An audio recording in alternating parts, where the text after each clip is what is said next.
Assalamualaikum warahmatullahi wabarakatuh. Perkenalkan nama saya Vivi Indasari dengan NIM C1C020099. Kali ini saya akan mempresentasikan materi dari mata kuliah akuntansi syariah dengan judul Fikih Zakat. Pengertian zakat, dari segi bahasa, zakat memiliki dasar zaka yang berarti berkah, tumbuh, suci, bersih, dan baik. Sementara, zakat secara terminologi berarti aktivitas memberikan harta tertentu yang diwajibkan Allah Subhanahu wa Ta'ala dalam jumlah dan perhitungan tertentu untuk diserahkan kepada orang-orang yang berhak.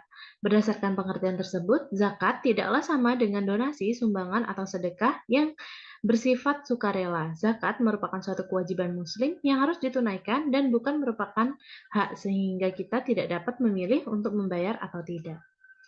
Sumber hukum yang pertama itu dari Al-Quran, yang bunyinya ambillah zakat dari sebagaimana harta mereka, dengan zakat itu kamu membersihkan dan menyucikan mereka, dan berdoalah untuk mereka, sesungguhnya doa kamu itu menjadi ketentraman jiwa bagi mereka.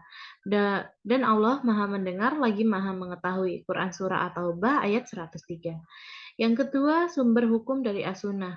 Abu Hurairah berkata, Rasulullah bersabda, siapa yang dikaruniai oleh Allah kekayaan tetapi tidak mengeluarkan zakatnya, maka pada hari kiamat nanti ia akan didatangi oleh seekor ular jantan gundul yang sangat berbisa dan sangat menakutkan dengan dua bintik di atas kedua matanya. Hadis riwayat Bukhari.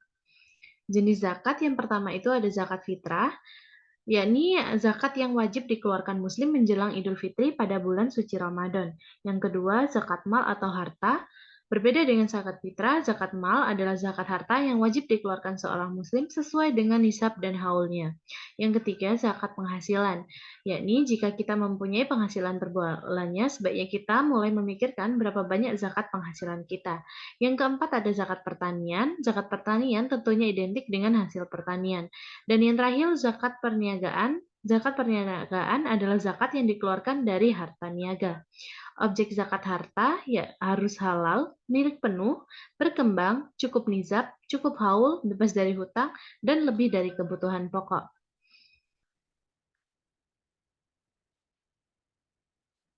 Penerima zakat ada 8 golongan asnaf yang berhak menerima zakat, yaitu yang pertama orang fakir, yang kedua orang miskin, yang ketiga pengurus zakat atau amil, yang keempat, para mu'alaf yang dibujuk hatinya. Yang kelima, untuk memerdekakan budak atau rikab. Yang keenam, orang-orang yang berutang atau gharim. Yang ketujuh, orang-orang yang berjuang di jalan Allah atau fisabilillah. Dan yang terakhir, orang-orang yang sedang dalam perjalanan atau ibnu sabil. Orang yang tidak boleh menerima zakat, kelompok orang-orang yang tidak boleh menerima zakat adalah sebagai berikut. Yang pertama orang kaya, yaitu orang-orang yang berkecukupan mempunyai harta yang mencapai satu nisab. Yang kedua orang yang kuat dan mampu berusaha untuk mencukupi kebutuhannya. Dan yang ketiga bapak, ibu, kakek, nenek hingga ke atas atau anak-anak hingga ke bawah atau istri dari orang yang mengeluarkan zakat karena nafkah mereka di bawah tanggung jawabnya. Hikmah zakat, yakni yang pertama menolong kaum duafa, yang kedua memberantas penyakit hati, yang ketiga menyucikan hati, yang keempat terciptanya sistem kemasyarakatan Islam, yang kelima keseimbangan distribusi harta, yang keenam pembuktian persaudaraan Islam, dan yang terakhir terwujudnya tatanan masyarakat yang harmonis. Perlakuan akuntansi PSAK 109. Perlakuan akuntansi dalam pembahasan ini mengacu pada PSAK 109 yang ruang lingkupnya hanya untuk amil yang menerima dan menyalurkan zakat dan infak atau sedekah. PSAK ini wajib diterapkan oleh amil yang mendapat izin dari regulator. Meski demikian, amil yang tidak mendapat izin juga dapat menerapkan PSAK ini. PSAK 109 ini merujuk pada beberapa fatwa MUI, yaitu sebagai berikut. Yang pertama, Fatwa MUI nomor 8 tahun 2011 tentang amil zakat menjelaskan tentang kriteria tugas amil zakat serta pembebanan biaya operasional kegiatan amil zakat yang dapat diambil dari bagian amil atau dari bagian fisabilillah dalam batas kewajaran. Proporsional harus proporsional serta sesuai dengan kaidah Islam.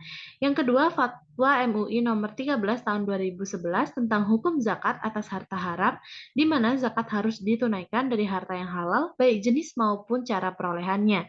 Yang ketiga, Fatwa MUI nomor 14 tahun 2011 tentang penyaluran harta zakat dalam bentuk aset kelolaan. Dan yang keempat, Fatwa MUI nomor 15 tahun 2011 tentang penarikan, pemeliharaan, dan penyaluran zakat. Sekian presentasi dari saya. Jika ada kurang dan salah saya mohon maaf. Wassalamualaikum warahmatullahi wabarakatuh.